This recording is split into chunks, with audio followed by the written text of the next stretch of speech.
시편 37편은 다윗의 신학을 엿볼 수 있는 그런 말씀일 뿐 아니라 하나님의 주권을 믿는 성도가 어떻게 살아야 하는지 우리에게 교훈해 주는 아주 귀한 하나님의 말씀입니다. 더욱 이 말씀이 오늘 우리에게 와 닿는 것은 세상이 점점점 악해지고 타락되어져서 악을 행하는 사람들을 흔히 일상화된 것처럼 볼 수 있고, 이런 사정이 우리나라뿐 아니라 세계 모든 나라에 공통적으로 나타나고 있기에 오늘 우리에게 주시는 이 말씀이 참으로 귀하게 여겨집니다. 이런 일들을 볼 때에 사실은 놀라운 일이고 안타까운 일이지만은 이상한 일이 아닌 것은 성경에 다 예언되어 있고 그 예언대로 되어져 가고 있기에 놀랄 것도 아니고, 그것 때문에 하나님 앞에서 다시금 우리에게 이런 일이 없게 해달라고 기도하기보다, 물론 기도해야 하지만 더 중요한 것은 그때 우리가 어떻게 살아야 하는지, 하나님이 우리에게 어떻게 살라고 말씀하시는지 그걸 깨달아서 사는 것이 훨씬 더 중요하고 가치 있습니다. 이건 우리의 힘으로 되돌릴 수도 없고 하나님이 그렇게 되겠다고 되게 하신다 말씀하셨기에 받아들이고 우리의 삶을 돌아보는 자세가 굉장히 귀한데, 시편 37편은 그때 예수 믿는 사람이 어떻게 살아야 하는지를 말해주기에 오늘 이 시간에 이 말씀을 좀 상고하면서 우리가 다시금 나를 돌아봤으면 좋겠습니다. 제일 먼저 하나님이 예수 믿는 사람에게 세상에 이렇게 드러내놓고 대놓고 악을 행하는 시대가 되면, 그런 사람이 너희가 흔히 눈으로 보고 있다면 너희는 절대로 이렇게 하면 안 된다. 1절, 2절에 말씀하십니다. 두 가지 강조하셨는데, 첫째는 악을 행하는 자들 때문에 불평하지 말라는 겁니다. 여기 악을 행한다 하는 이 악은 하나님의 살아계심을, 존재하심을 부정하고, 그리고 예수 믿는 사람 하나님의 일을 회방하고 대적하는 세력들을 말합니다. 또 자기의 유익을 위해서, 목적을 위해서 악을 행하는 모든 사람을 다 통칭한다고 할 수 있습니다. 너희가 살아가면서 그런 사람을 목격하거든, 보거든, 그때에 불평하지 말라. 여기 불평은 1차적으로 하나님께 불평하지 말라는 겁니다.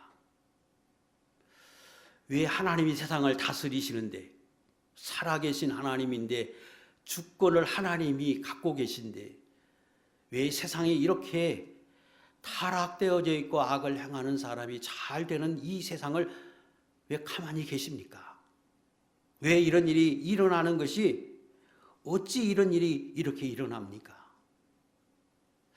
예수 믿는 사람이 믿음으로 선하게 의롭게 살아보려고 하지만 정작 세상에서 그런 사람은 더 안 되는 것 같고 고난을 겪는 것 같고, 그러지 않고 악을 행하는 사람이 잘 되는 이런 세상은 무엇입니까? 믿음 생활하는 것이 헛것 아닙니까? 그렇게 말하지 말라는 겁니다. 그런 불평, 그런 원망을 하나님 앞에 너희는 내지 말라는 겁니다. 7절, 그때에 여호와 앞에 잠잠히 참고 기다리고 형통하고 악을 꾀하고 그런 사람들 때문에 너희는 불평하지 말라고 말씀하십니다. 하나님이 살아계시기에, 공의로우신 분이기에 그분 하나님을 잠잠히 바라보고 오히려 참으라고 우리에게 권고해 주고 있습니다. 두 번째, 세상에 불의를 행하는 사람, 이런 사람들 때문에 1절 시기하지 말라고 말합니다. 시기를 사전에서 찾으면 남이 잘 되는 것을 셈하며 미워한다 하는 뜻입니다. 그런 사람을 보고 나는 믿음 생활하는데 이렇게 어렵고 잘 안 되는 것 같은데 저 사람 믿음도 쓰지 않고 악을 행하고 합당치 못한 삶을 삶에도 불구하고 잘 되는 걸 볼 때 마음속에 세민하고 미워하지 말라는 말입니다.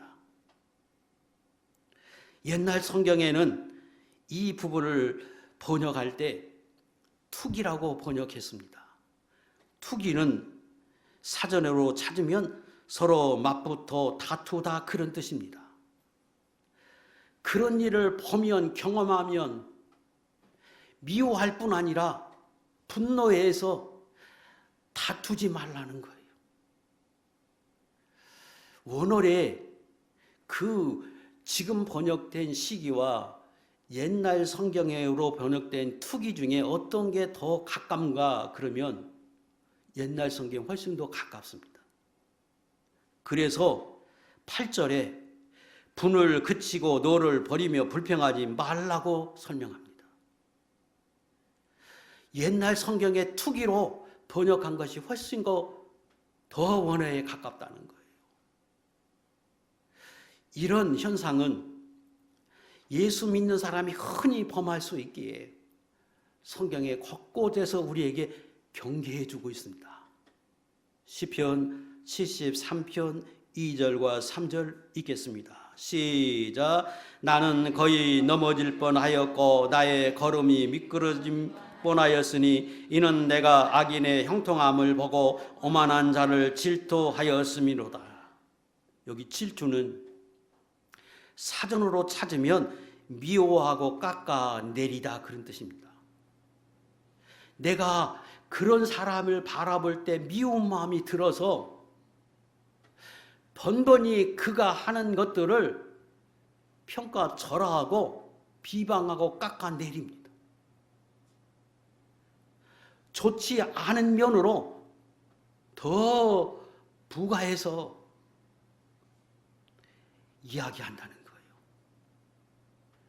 그래서 이 성경에서 말씀할 때 믿음도 쓰지 않고 엉터리로 사는데 저렇게 대놓고 악을 행하는데 형통하고 잘되고 편안하게 사는 사람 때문에 마음에 분노하지 말고 하나님 원망하지 말고 더 나가서 그것 때문에 사람들을 깎아내리고 욕하고 비방하고 비난하지 말고 더 나가서 그 분에 못 이겨 다투고 성내지 말라는 거예요. 이 시대에 점점점 세상은 그런 세상이 되어져 가고 흔히 일상화된 것처럼 눈으로 보고 살 것인데 그럴 때에 예수 믿는 너희는 그러지 말라고 성경은 우리에게 가르칩니다. 왜 그래야 하느냐? 두 가지로 설명합니다. 2절 내가 속히 베이겠다. 심판하겠다는 거예요. 풀이 나무가 배임을 받는 것처럼 내가 그 사람을 제거할 날이 있다. 풀과 같이 속히 배임을 당할 것이며 채소같이 쇠잔할 것이가 있다는 거예요. 점점점 좋지 않게 하나님이 하게 하실 것이니까 그 하나님의 공의를 바라보고 너는 다스려서 참고 기다리고 원망하고 불평하지 말고 그 하나님을 잠잠히 바라보라고 말합니다. 이 부분을 굉장히 많이 강조합니다. 뒤에도 계속해서 강조합니다. 9절 진실로 악을 행하는 자들은 끊어질 것이나 여호와를 소망하는 자는 땅을 차지하리로다. 10절 잠시 후에 악인은 없어지리니 내가 그곳을 자세히 살필지라도 없으리라. 뒤에 계속해서 말씀합니다. 내가 한다, 내가 한다. 잠시만 기다려라, 내가 한다.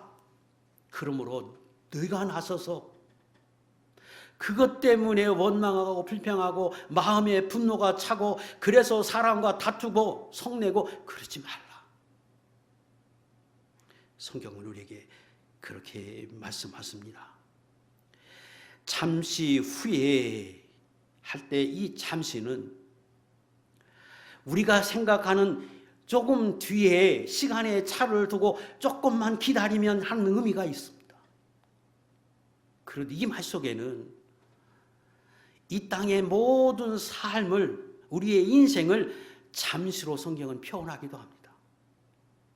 그래서 예수 믿는 사람이 이 땅에 사는 것 잠시이고, 이후에 숨을 거두고 하나님 앞에 가면 영원한 삶을 살기에 그 영원한 삶과 이 땅의 삶을 비교하며 이 땅은 잠시다, 이렇게 표현하기도 합니다.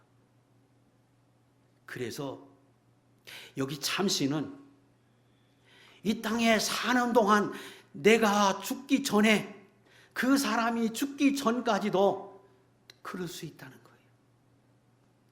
형통하고 평탄하고 악을 행하는데도 불구하고 아무 문제 없이 그렇게 살 수도 있다. 그것도 잠시. 그래서 시편 기자가 아니 조금 기다리고 참고 참아도 그 사람이 죽을 때까지 그런 일이 생기지 않으니까 하마터면 시험에 들 뻔했고 하나님을 원망하고 죄질 건 봤는데, 깨닫고 보니까 영적 세계에 들어가고 보니까 하나님 앞에 가면 순식간에 하나님이 심판하시는구나 하늘을 깨달았다고 성경에 말씀합니다. 시편 73편 17절 19절 읽겠습니다. 시작. 하나님의 성소에 들어갈 때야 그들의 종말을 내가 깨달았나이다. 그들이 어찌하여 그리 갑자기 황폐되었는가. 놀랄 정도로 그들은 전멸하였나이다. 성소에 들어갈 때야, 영적으로야, 내가 하나님의 말씀을 깨닫고 나서 하나님이 내게 은혜를 주어서 비로소 깨달았다. 그 사람의 삶이 영원한 게 아니구나. 그렇게 살고 죽는 순간에 영벌에 처해지는 것이구나 하고 깨달았습니다. 그러므로 예수 믿는 사람은 악을 행해서 형통한 사람 때문에 낙심하지도 말고, 그것 때문에 요동하지도 말고, 더 나가서 그것 때문에 분이 차서 견디지 못해서 하나님 앞에 죄 짓는 데까지 가지 말고, 미워하고 그리고 다른 사람에 대해서 헐뜯는 것처럼 비방하고 좋지 않게 말하지도 말고 다투지도 말라고 우리에게 말씀해 주고 있습니다. 또 두 번째 이유는 7절, 8절 분을 그치고 너를 버리며 불평하지 말라. 오히려 악을 만들 뿐이라. 그거 너만 하나님 앞에 죄 짓는 것이고, 내가 하나님 앞에 복이 되지 못한 걸 알아서 절대로 그렇게 하지 말라고 권면해 주고 있습니다. 이제 3절부터 6절까지는 세 가지를 적극적으로 너는 이렇게 살라고 우리에게 교훈해 줍니다. 첫 번째 3절, 하나님을 의리하고 선을 행하라고 말씀합니다. 하나님을 의리하라 하는 말은 하나님을 신뢰하고 의지해서 그 하나님이 살아계시다, 그 하나님은 공의로우시다, 반드시 역사하신다, 이걸 믿으라는 거예요. 이걸 신뢰하라는 거. 예수 믿는 사람이 하나님을 믿는 것이기에 그 하나님이 오늘도 살펴보시고 아시고 일하심을 알아서 그 하나님을 바라봄으로 너는 그렇게 하지 말라. 신뢰하라. 그리고 내 삶을 의지하라. 더 나가서 그러므로 너는 하나님을 믿기에, 하나님을 신뢰하기에 도리어 너는 그 하나님 앞에 선을 행하라는 겁니다. 대놓고 악을 행해도, 그래서 형통한 것처럼 보이고 나아가도 그것 때문에 시기하지 말고, 미워하지 말고 하나님께 맡기고 너는 도리어 그 하나님의 살아계심을 믿고 확신해서 너는 하나님 앞에 손을 행하라고 말씀합니다. 믿음이죠. 믿음이 아니면 할 수 없는 것이고, 믿음이 있으면 마땅히 그렇게 살아야 하는 것입니다. 그래서 믿음의 사람들에게, 성도들에게 세상 사람의 모습을 대로 살아가지 말고, 본받지 말고, 도리어 그럴 때 너는 하나님을 바라보고 선을 행하라. 대단히 어려운 것인데 믿음 아니면 할 수 없기에 그렇게 하기만 하면 복입니다. 그리고 땅에 머무는 동안 그의 성실을 먹을거리로 삼을지어다. 그렇게 말씀하시면서 너는 하나님의 성실하심을 먹을거리로 삼으라고 말합니다. 두 가지 의미입니다. 하나님이 오늘도 일하심으로 성실하게 오늘도 하나님이 일하고 역사하고 있기에 너는 자족하라는 겁니다. 하나님이 오늘도 일하시고 역사하고 합력하여 선을 이루시는 걸 너는 믿고, 그렇게 일해서 너에게 하시고 지금 일하고 있다고 하는 걸 믿고 그 삶에서 자족하라. 족하게 여기라. 하나님이 내게 제일 좋은 것으로 주실 것을 믿고 주었다고 여기고, 세상이 그렇게 돌아간다고 요동하지 말고 내가 하나님 앞에 족한 마음을 가지라고 말합니다. 이거 굉장히 중요한 말이고, 사도 바울은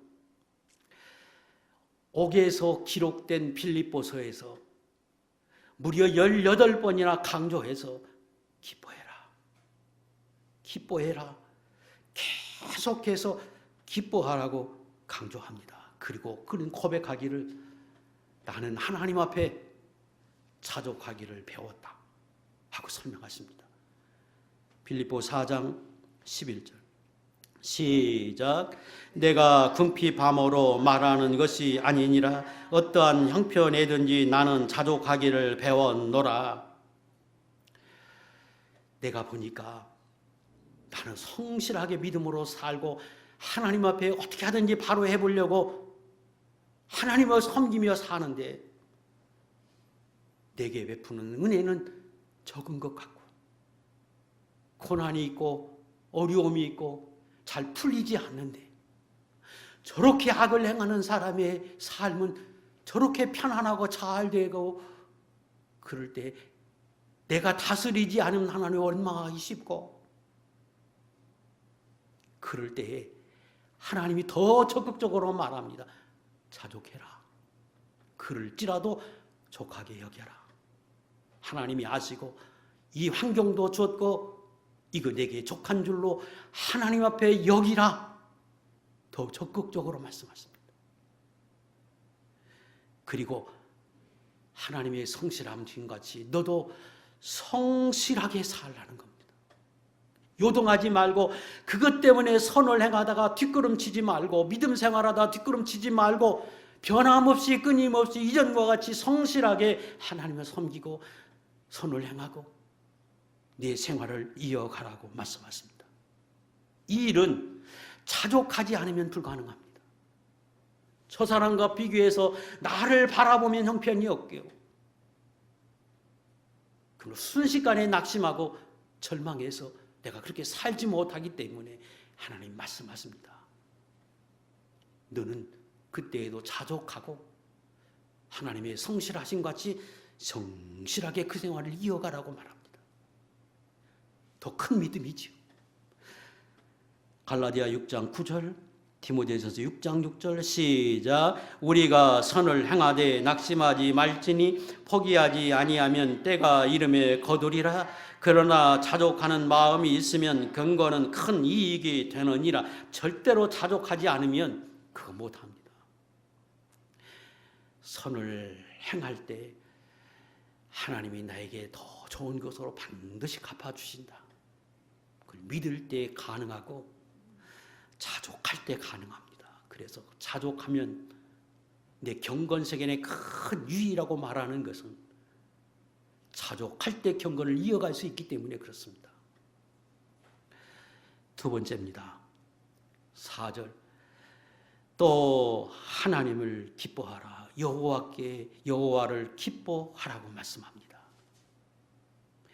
여기 기뻐하라고 하는 것은 내 삶으로 기뻐할 일이 있어서 기뻐하는 게 아니고 하나님 때문에, 하나님으로, 그 하나님이 신실하시고 나를 사랑하시고 반드시 하나님이 공의로 역사하실 그것을 믿기에, 그 하나님이 오늘도 나와 함께함을 알기에 그래서 기뻐하라는 겁니다.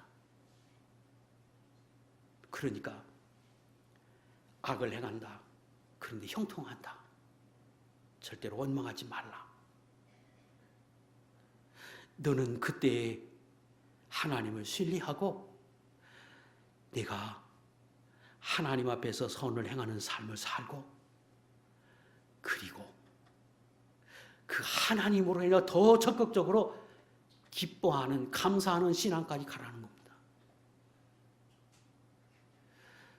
이것은 하나님을 더 적극적으로 신뢰하고 믿지 않으면 불가능한 것인데, 믿음으로 감사하라.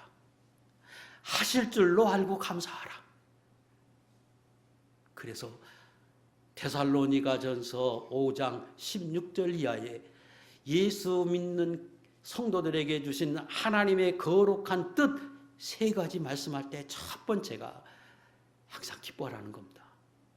언제라도, 어느 때라도, 어떤 환경이라도 내가 형통하지 않고 지금 악이 관영해서 그런 사람들은 잘 되고 내가 속상한 그런 환경이 돼도 너는 하나님을 믿기에, 하나님을 신뢰하기에 그래도 기뻐하라 하고 성경은 우리에게 요구하십니다.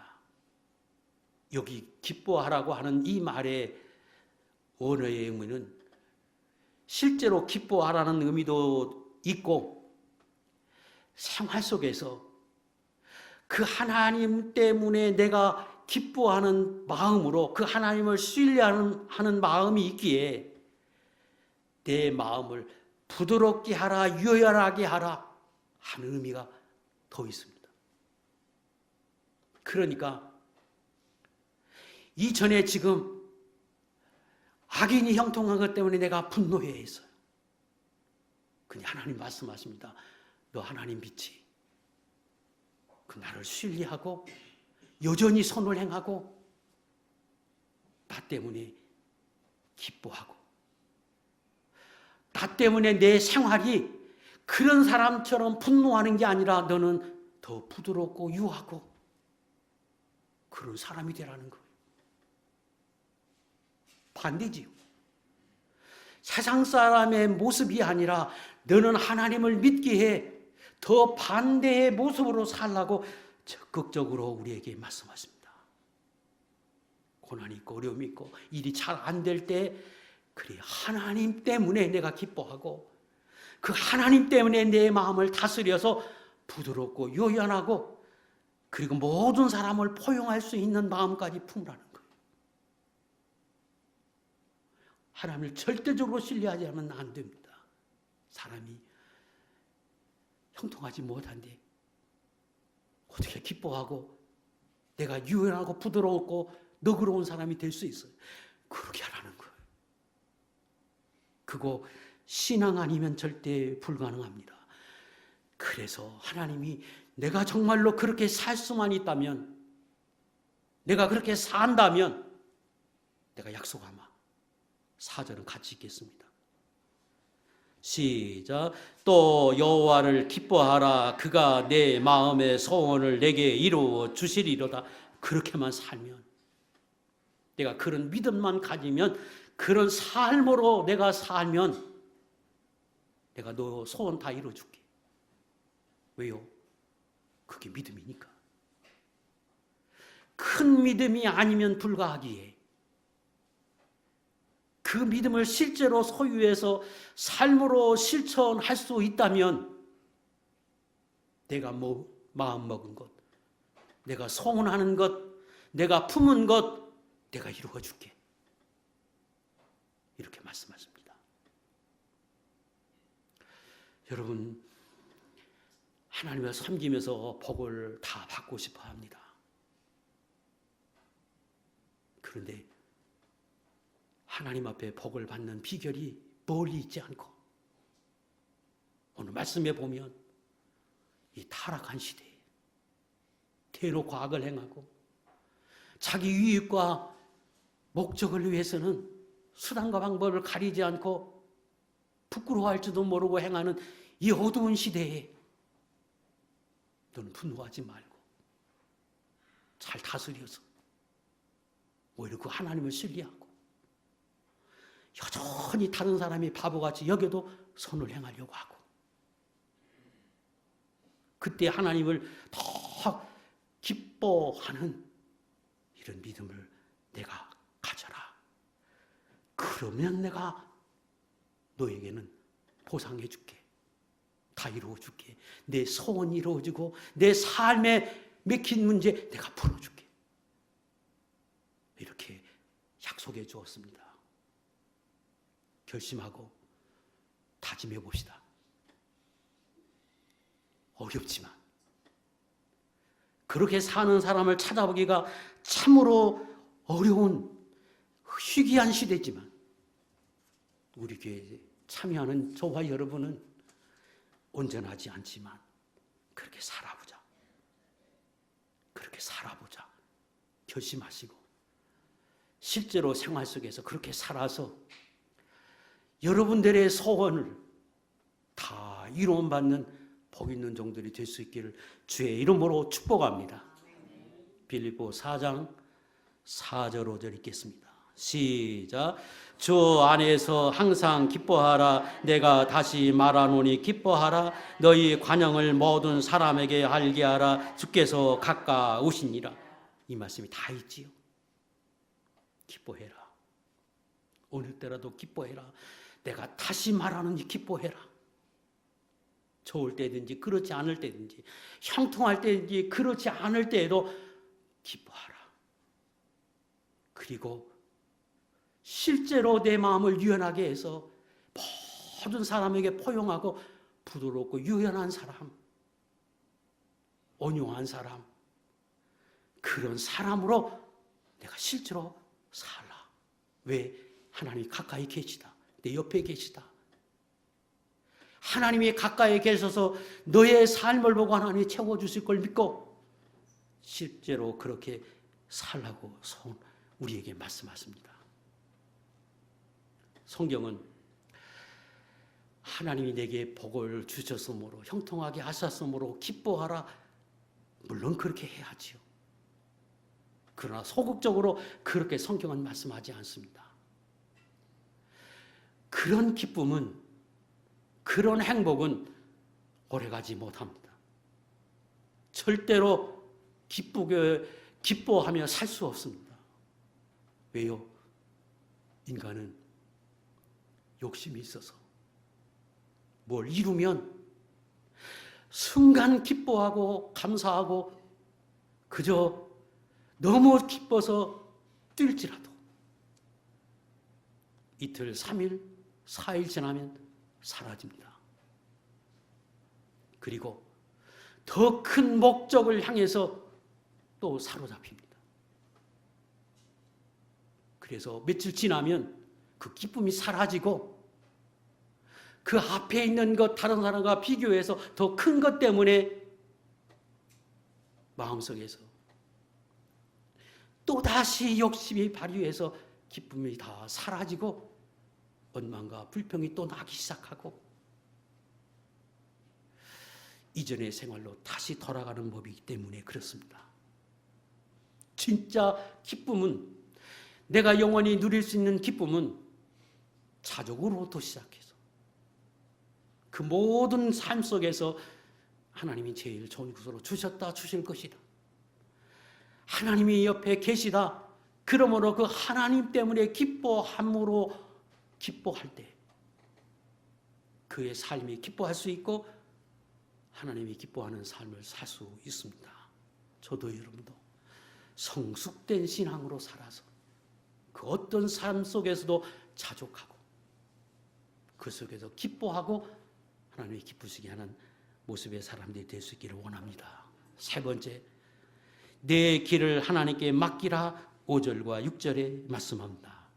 여기 길은 알 수 없는 내 앞 모든 걸 다 포함합니다.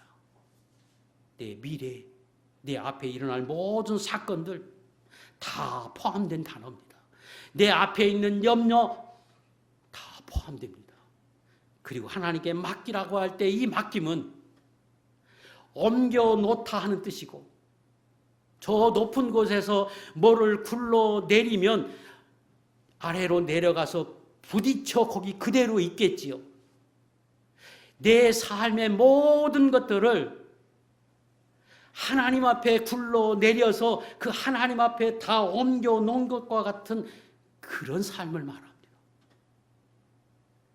그래서 다시금 그것이 아래 굴러 내려가서 거기에 멈춰져 있기 때문에 다시 내가 가져오지 않는 삶,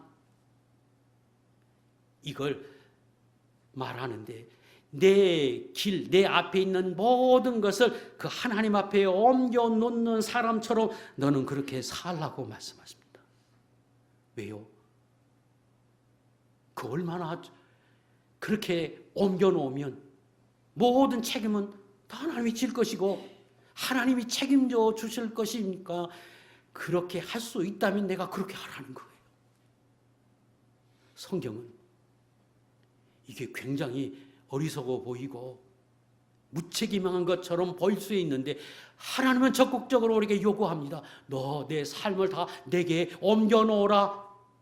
내게 다 굴려놓은 것처럼 너는 그렇게 살라고 성경은 수없이 우리에게 요구하고 그렇게 하면 내가 복을 주겠다고 말합니다.